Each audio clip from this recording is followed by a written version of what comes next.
अस्सलाम वालेकुम दोस्तों, पुराने वक्तों की बात है कि एक मुल्क में 4 दोस्त रहते थे। वो बचपन से लड़कपन तक एक दूसरे के साथ ही रहे थे। चारों में गहरी दोस्ती तो थी, लेकिन इनके नजरियात एक दूसरे से यकसर मुख्तलिफ थे। फिर जब इन्होंने जवानी की दहलीज पर कदम रखा तो माँ बाप को इनकी शादियों की फिक्र लाहक हुई। एक दिन चारों बैठे थे कि किसान के बेटे ने कहा, मेरे वालिदैन का इसरार है कि अब तुम जवान हो गए हो, कोई काम काज शुरू करो, कमा कर लाओ ताकि हम तुम्हारी शादी कर सकें। वालिदैन का इसरार दिन ब दिन बढ़ता ही जा रहा है। मैंने ये फैसला किया है कि मैं हसूले रोजगार के सिलसिले में मिस्र का सफर करूंगा। अगर तुम में से कोई मेरे साथ जाना चाहता है तो तैयार हो जाए। ताजर के बेटे ने कहा, मैं भी तुम्हारे साथ चलूंगा। फिर इमाम मस्जिद और लोहार के बेटों ने भी कहा कि हमारे घर वाले भी हमसे यही मुतालबा कर रहे हैं, इसलिए हम भी तुम्हारे साथ बेहतर रोजगार के हसूल के लिए मिस्र रवाना होंगे। लिहाजा सामाने सफर बांधा गया और वो चारों अपने माँ बाप से इजाजत लेकर रवाना हो गए। दौरान सफर ताजर के बेटे ने अपने दोस्तों से पूछा, तुम मिस्र जाकर क्या करने का इरादा रखते हो? इस हवाले से तुम्हारे क्या ख्यालात हैं? किसान के बेटे ने कहा कि मेहनत से इंसान सब कुछ हासिल कर सकता है। ताजर के बेटे ने कहा,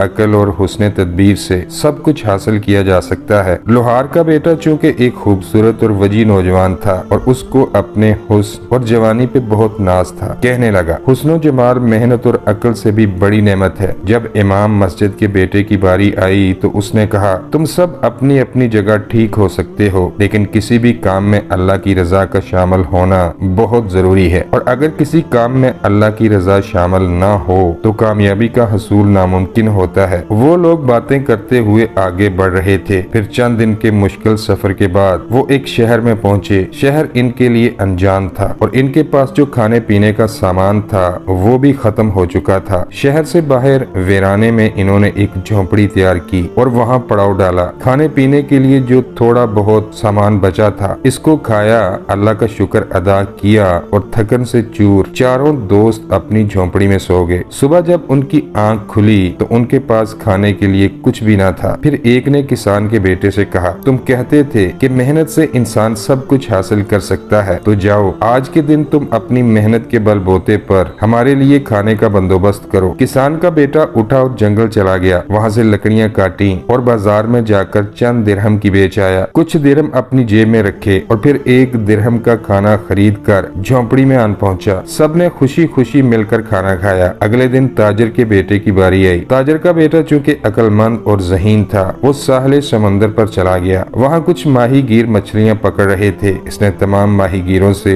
मछलियाँ खरीदी और फिर करीबी बाजार में इनको बेच आया। जो मुनाफा मिला इसमें ज्यादा हिस्सा अपने पास रखा। फिर चंद दिरहम का बेहतरीन खाना खरीदा और अपने दोस्तों के पास झोंपड़ी में आ गया। सब ने मिलकर खाना खाया और ताजर के बेटे की अकल और जहानत की तारीफ करने लगे। अगले रोज जब लोहार के बेटे की बारी आई तो दोस्तों ने हंसते हुए कहा, चलो आज तुम अपने हुस्न के जलवे दिखाओ। वो लड़का कदरे परेशानी के आलम में झोंपड़ी से निकल गया। फिर शहर के एक इलाके में आकर एक बड़े घर के बाहर लगे दरख्त के नीचे बैठ गया। वो एक ताजर का घर था। ताजर की एक ही बेटी थी और इत्तेफाक से वो इस वक्त घर की छत पर खड़ी थी। जब उसने नौजवान के हुस्न को देखा तो पहली ही नजर में उसे दिल दे बैठी। बाहर आकर पूछा, तुम कौन हो और यहाँ परेशान हाल क्यों बैठे हो? नौजवान ने उसे तमाम कहानी सुनाई। वो लड़की इसे घर में ले आई, इसकी खातर तवाज़ा की, मिलने में लाने के वादे किए, फिर कनीज से खाना तैयार करवा कर इस नौजवान के हवाले किया। इस तरह खूबसूरत नौजवान भी अपने हुस्न की बदौलत खाना लाने में कामयाब हो गया। चौथे दिन इमाम मस्जिद के नेक और परहेजगार बेटे की बारी थी, जिसका मौकफ था कि अल्लाह ताला की रजा और तकदीर हर चीज पर गालिब है। वो नौजवान अल्लाह का नाम लेकर झोंपड़ी से निकला और शहर के किनारे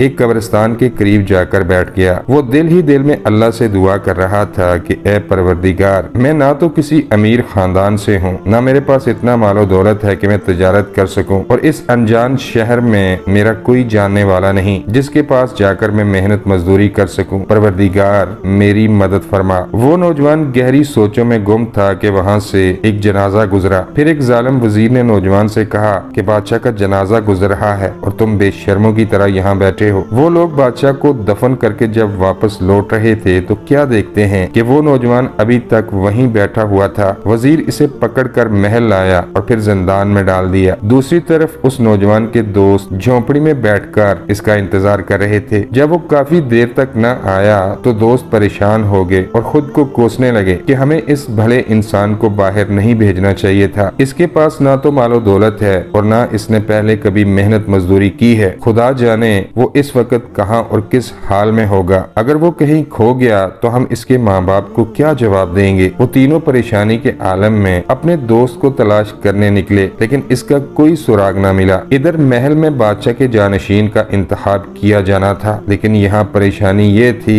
कि बादशाह की कोई औलाद न थी। फिर बादशाह के वफादार वजीरों और मशीरों ने सोच विचार करके मलका को तख्त पर बैठा दिया। मलका एक नेक औरत थी। इसे अमूरे सल्तनत में ना तो कोई दिलचस्पी थी और ना इसमें सल्तनत का निजाम चलाने की काबिलियत थी। अभी चंद माह ही गुजरे थे कि महल में साजिशें होने लगी। मुल्क में चोरी चिकारी और लूट मार का बाजार गर्म हो गया। लालची वजीर जो मलका के खिलाफ साजिशें चल रहा था, जल्द ही इसे गिरफ्तार करके जिंदान में डाल दिया गया। फिर एक दिन मलका जिंदान के दौरे पर निकली तो उसकी नजर एक नौजवान पर पड़ी। मलका ने इससे पूछा, तुम कौन हो और तुम्हें किस जुर्म की पादाश में यहाँ कैद किया गया है। नौजवान ने कहा कि मैं बेगुनाह हूँ और मुझे इसी लालची वजीर ने बिना किसी जुर्म के पिछले 6 माह से यहाँ कैद कर रखा है। मलका ने सिपाहियों को हुक्म दिया कि इसे अभी आजाद करके दरबार में लाया जाए। हुक्म की तामील हुई और नौजवान को मलका के हुजूर पेश किया गया। मलका ने नौजवान को बेगुनाह कैद किए जाने पे इससे माफी मांगी और इसे अपना मशीरे खास बनाने की पेशकश की, जिसे नौजवान ने कबूल कर लिया। चंद ही दिनों में नौजवान के मफीद मशवरों की वजह से न सिर्फ महल्लाती साजिशों को कुचल दिया गया, बल्कि मुल्क में फसाद और अफरा तफरी पर भी काफी हद तक काबू पा लिया गया। मलका चूंकि अभी जवान थी और एक हम सफर की कमी को भी महसूस कर रही थी, लिहाजा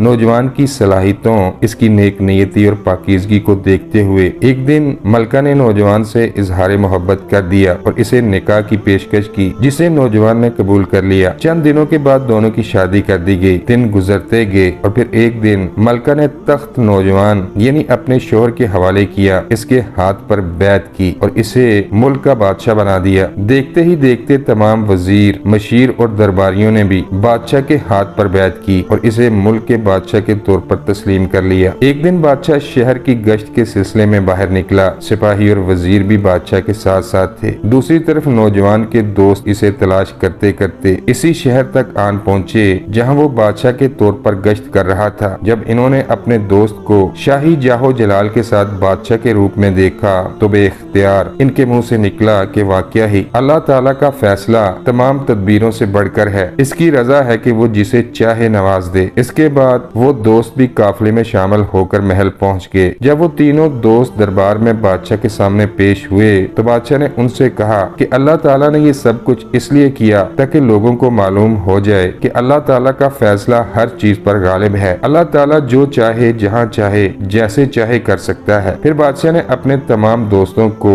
वजीर और मशीर के ओहदों पर फाइज कर दिया और यूं सब लोग हंसी खुशी जिंदगी बसर करने लगे। दोस्तों, वीडियो अच्छी लगे तो लाइक करें और चैनल को सब्सक्राइब करते हुए साथ बने बेल के निशान को भी दबा दें। अल्लाह ताला हम सब का हामी नासिर हो। आमीन या रब्बुल आलमीन।